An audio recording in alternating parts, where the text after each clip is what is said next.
ఈసారి జరిగిన ఎన్నికలు మెగా కుటుంబంలో మాత్రం బాగా చిచ్చుపెట్టాయి. ఫ్రెండ్కు సపోర్టుగా అల్లు అర్జున్ నంద్యాల ప్రచారంలో పాల్గొనడం, వెంటనే అల్లు అర్జున్ గురించి పరోక్షంగా నాగబాబు చేసిన ట్వీట్తో రచ్చరచ్చ అయింది.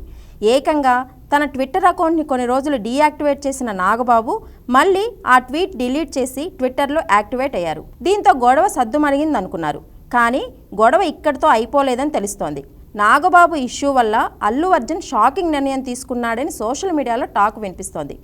మెగా ఫ్యామిలీలో విభేదాలు ఉన్నాయనేది సోషల్ మీడియాలో గత కొన్నాళ్ళ నుంచి వినిపిస్తోంది. బన్నీ మెగా ఫ్యామిలీకి దూరం అయ్యాడని, అందుకే చరణ్తో అంతంత మాత్రంగానే ఉంటున్నాడని నెటిజన్స్ అనుకుంటున్నారు.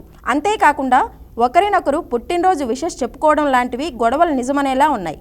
అయితే అసలు నిజానిజాలు పక్కన పెడితే నాగబాబు మనవాడు పరాయివాడు అని పరోక్షంగా బన్నీ గురించి చేసిన ట్వీట్ మాత్రం మెగా కుటుంబంలో పెద్ద దుమారమే రేపింది. నాగబాబు ట్వీట్కు బన్నీ ఫ్యాన్స్ ఎక్కడా తగ్గలేదు. మెగా బ్రదర్ను ఘోరంగా ట్రోల్ చేశారు.